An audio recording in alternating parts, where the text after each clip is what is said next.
Exim ব্যাংকের ঢাকা অঞ্চলের বিশেষ ব্যবসা উন্নয়ন সম্মেলন এক্সিম ব্যাংকের প্রধান কার্যালয়ে অনুষ্ঠিত হয়েছে।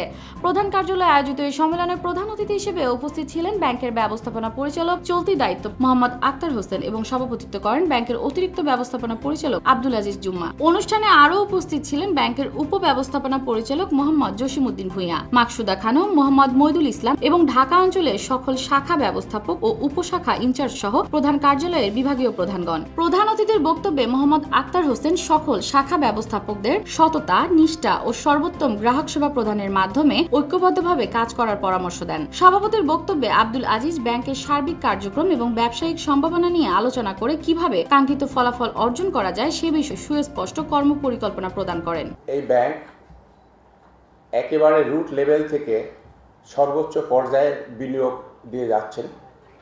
ছোট ছোট প্রতিষ্ঠানকে দেশের অর্থনৈতিক অগ্রগতির ক্ষেত্রে যথেষ্টভাবে সহায়ক ভূমিকা পালন করছে। বিভিন্ন রকম বিনিয়োগ সুবিধা প্রদান করে দেশের প্রত্যঞ্চলে আমাদের শাখা উপশাখা রয়েছে।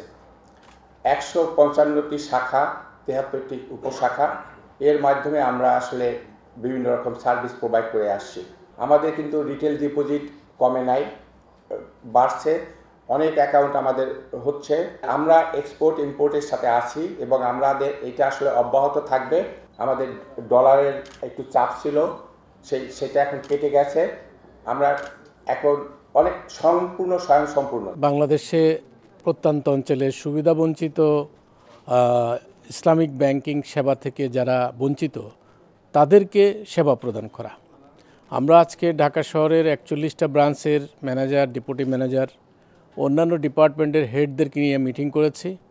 আমরা 2025 সালকে কিভাবে সাজাবো এবং কিভাবে সেটাকে বাস্তবায়িত করব। বাংলাদেশের অর্থনীতিতে এখন সবচেয়ে যে বেশি মূল্যবান ভূমিকা রেখেছে সেটা হচ্ছে ফরেন কারেন্সি। সেটা এক্সপোর্টের মাধ্যমে আমরা অর্জন করি।